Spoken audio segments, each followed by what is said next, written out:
Okay, thank you so much. How about the others? Are you okay? Yes. Okay. More of you have good feelings. So thank you so much.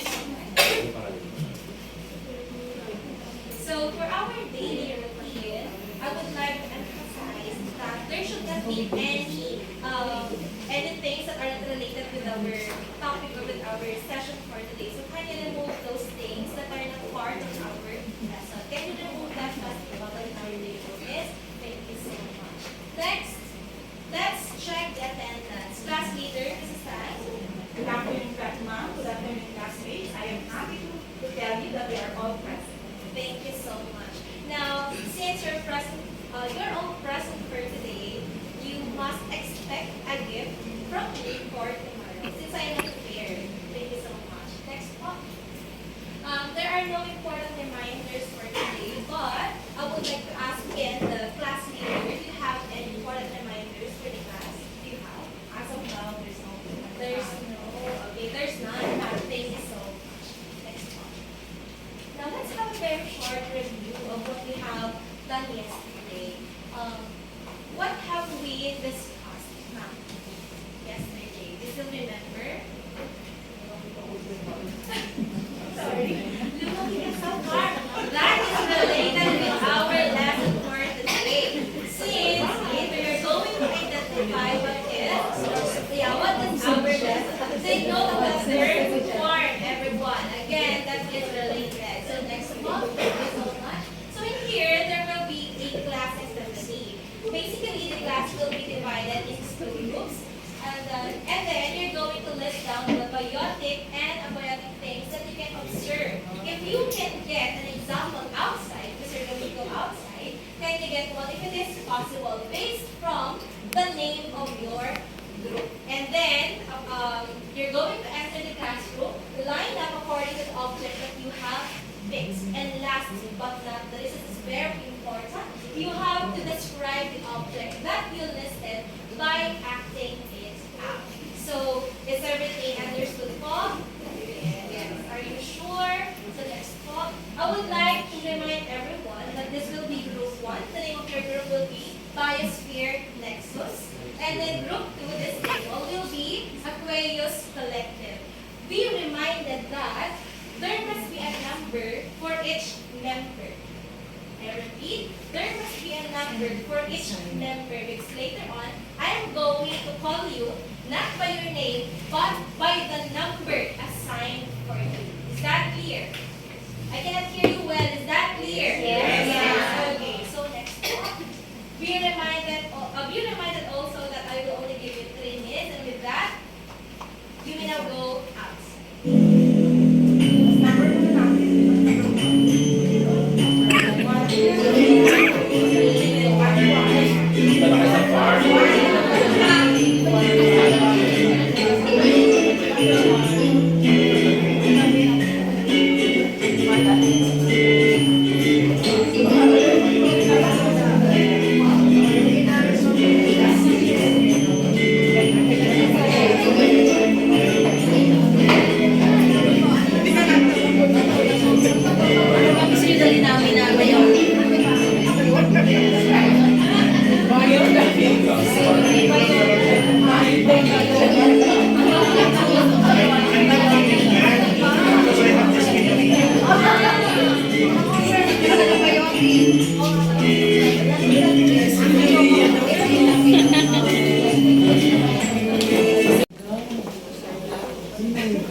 Yes, Mrs.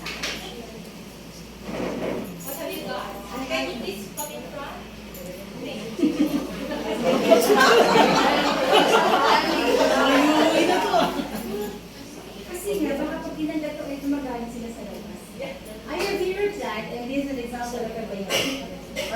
same, which is a living thing. And waving, so it's a I'm not a label, so because it's living. Thank you so much. May I borrow this one? Thank you so much.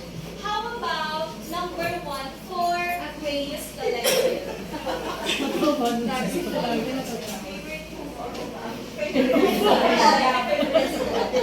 Why? Somehow you're my favorite. Good afternoon, not good afternoon, family. I have here dried leaf from our farm.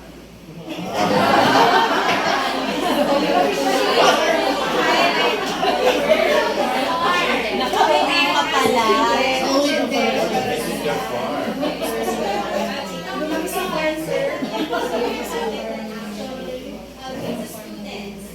The object is a leaf, right?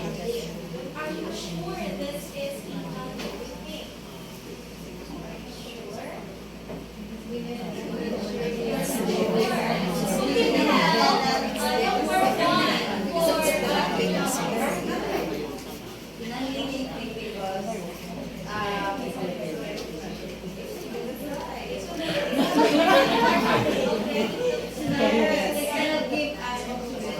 Exactly. I was just testing if you know already the definition of abiotic component. Thank you so much, in a baker's tip. So, who has a rock or a stone? May I borrow that? Thank you. So, we have here 2 objects. This is a plant and this is a rock. Now, how do we define abiotic and abiotic component in an ecosystem by just looking at these examples? Who can answer me? Are there no any volunteers? How? Yes, ma'am. From the sample, Any connection? Wow, she's very good. From the sample today. no life. Plants have life. So therefore, abiotic, no life. Exactly. Biotic plants have life. Thank you so much. That flower is very beautiful. Bagay lang po eh. I'm so sorry, I forgot.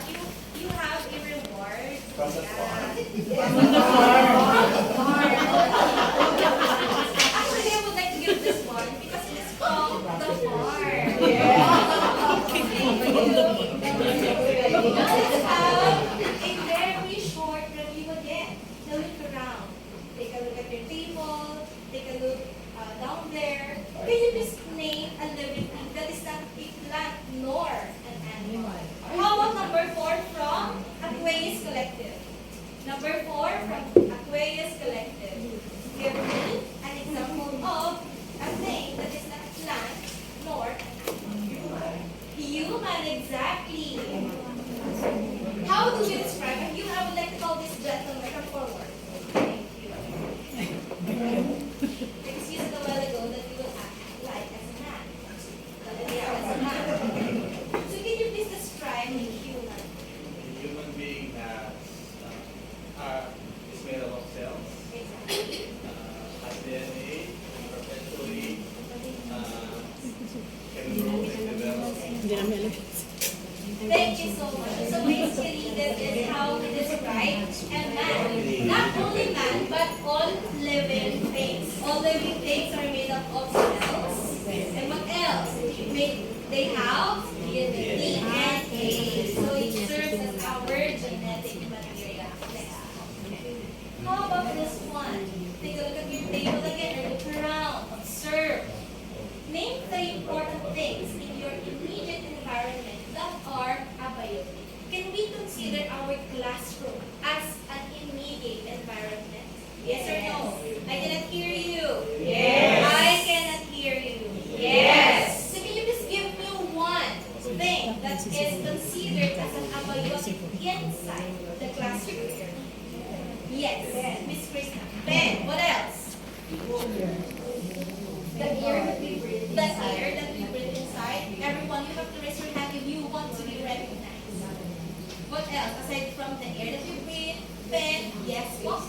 Paper. What else? Light. This is artificial light. I would just like to correct because there are two types of light. Okay, the natural light and the artificial light. Thank you so much. Now, clap for yourself.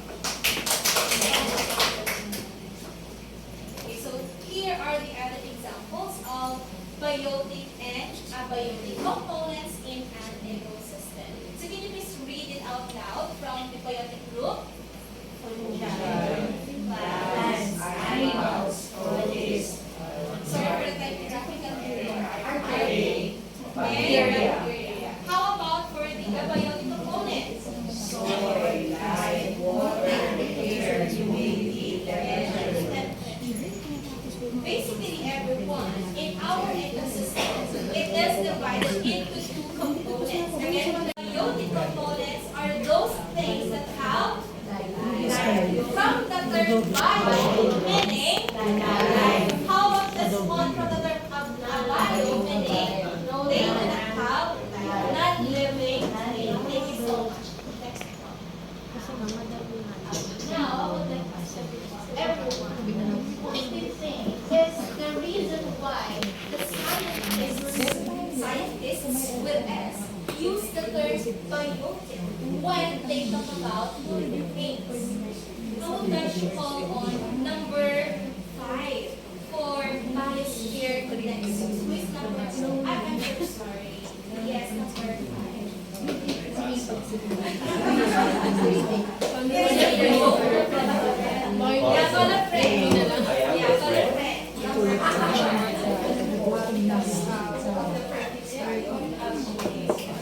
Because of the prefix bio, which means life. We belong to the biotic component, everyone. Please remember that. Thank you. Now, I asked you a couple of questions. Now, what do you think is the reason why we are understanding between biotic and biotic component? Hindi yung gelatin lang po yung mababa ng sugar.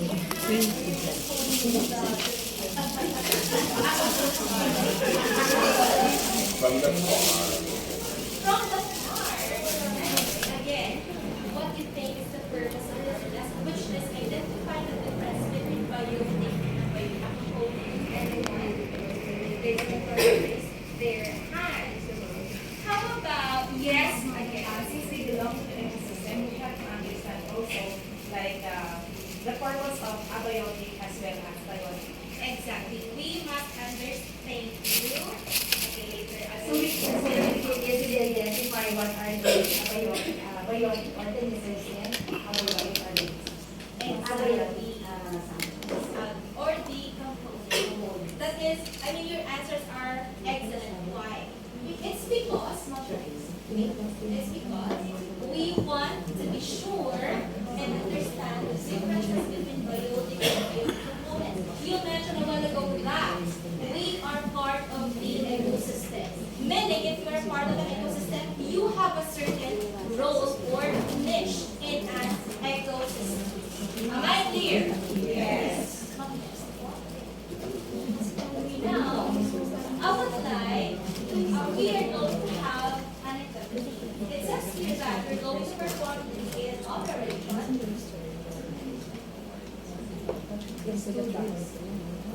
The answers from each number correspond to 5 of the words and reveal the mystery words.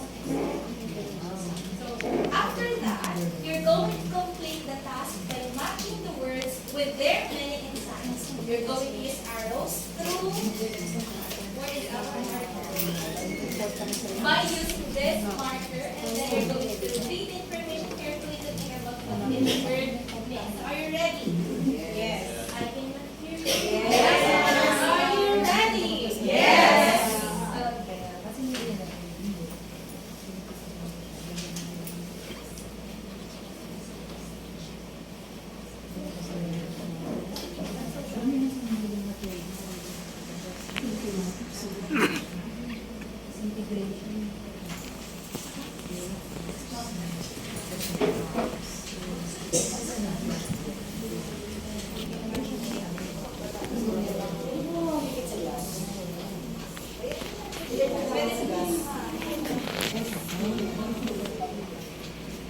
That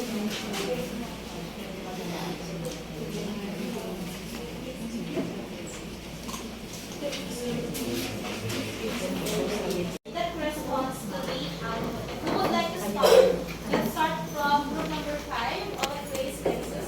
This group number 5, sorry, quiz number 5 from Aquarius Nexus. Thank you so much. Where is our other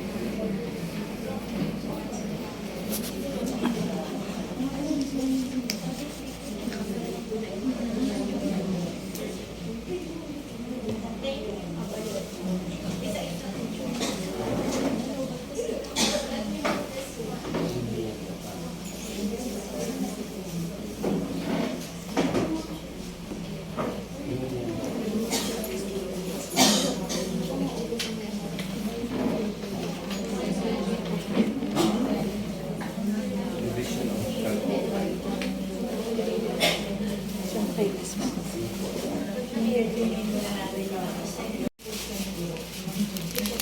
And the last word is ecosystem.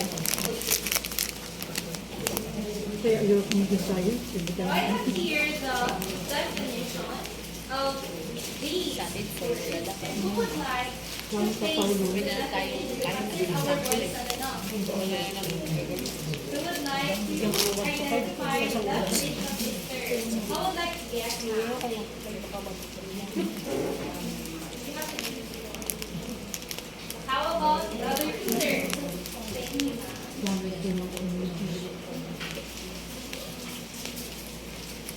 And last but not the least, how about this student? Even though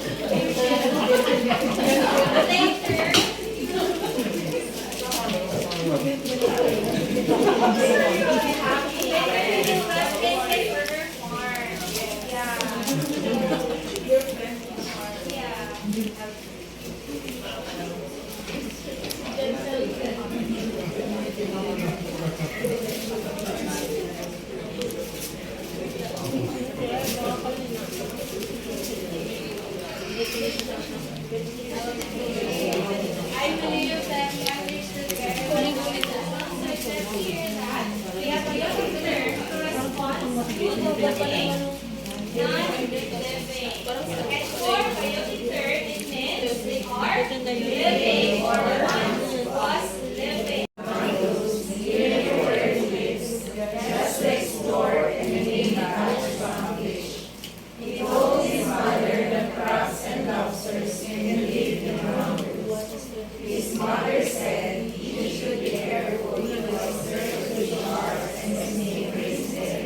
Have you understand that you have read that? Yes. There are yes? Yes. Okay, thank you so much. Now for the first question, it says here, which label, A, B, or C, on the diagram, which is this one, shows where Jacob would find crabs in the mangroves? Who can answer this question? How about how about number 3 for biosphere nexus? Zone A. It would be zone A. Are you sure? Why? Sometimes crabs on shore and sometimes under the water. Exactly. So this is the perfect place for those crabs that can live in mangroves. For the second question, it says here, name the biotic features of a mangrove swamp ecosystem shown in the diagram. I would like to vote on number 2 from Aquarius Collective, rather. The biotic features of the mangrove are the soil, the water, Can you please come in front and point it out? Thank you. Soil, water, and of course the rock that you can see here. And the sand. How about the sun, the dissolved oxygen? Yes. Water. Okay, so consider here that it can dissolve oxygen. So, did you miss something, everyone? Did you miss something? Air refers to the dissolved oxygen, okay, that is present in the water. That's the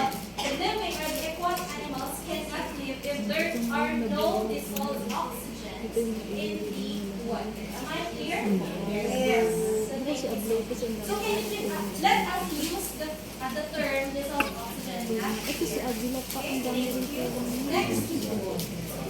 Now I have here the last question. If trees, like other plants, need water, how do the mangrove trees survive in salt water? Can they survive in salt water? The answer is yes. But how do mangrove trees survive in salt water? Yes, you are.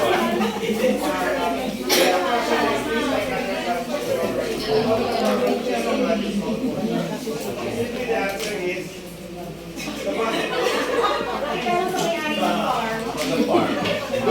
Now, before you answer, I need to answer.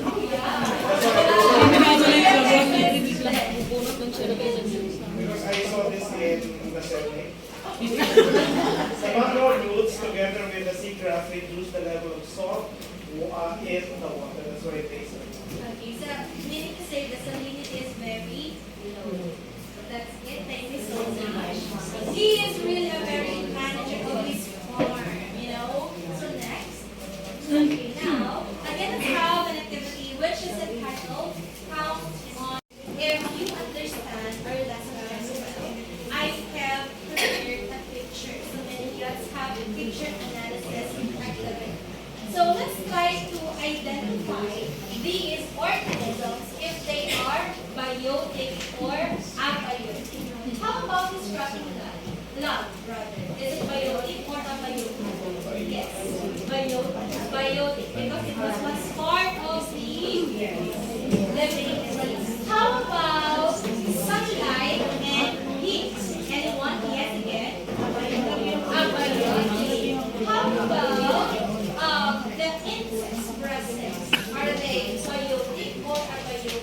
Biotic. I cannot hear you well. Biotic. Because they are living things. How about this algae? Biotic. So can you please give yourself a round of applause? You really okay, now let's try to generalize. What can we discuss more today? As shown on screen, there is an activity called continue. So meaning you're going to fill up or continue the statement given. Wow, she's already has an answer. Very excellent student. I have learned that ecosystem are made up of biotic components and abiotic components. Wow, she's very excellent. I believe she's an academic achiever. Are you? Yes. Next. With honor. How about this one? Are there any volunteers? This one is everyone. He has a heart, so maybe you can learn everything. Aside from being able not to sleep when there is a class. You will realize. Yeah, I have realized that biotic and abiotic, the components of the abiotic and abiotic components are really important because one cannot survive without the other. Exactly. I have a follow-up question since you mentioned that they have a certain what can you scale back? Okay. Can I just stand again? I have a follow-up question. What do you think is the role of this sunlight to keep in an ecosystem? Aside from giving, aside from, I can feel the pressure. Aside from it is the source of, that is where sunlight is the main source of photosynthesis. And we all know that plants living things in plants of any kind. So without the plants and without the sunlight, then in my life.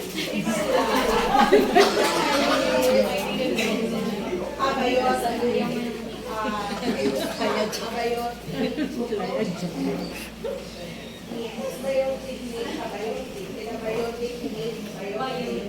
meaning they are interrelated. The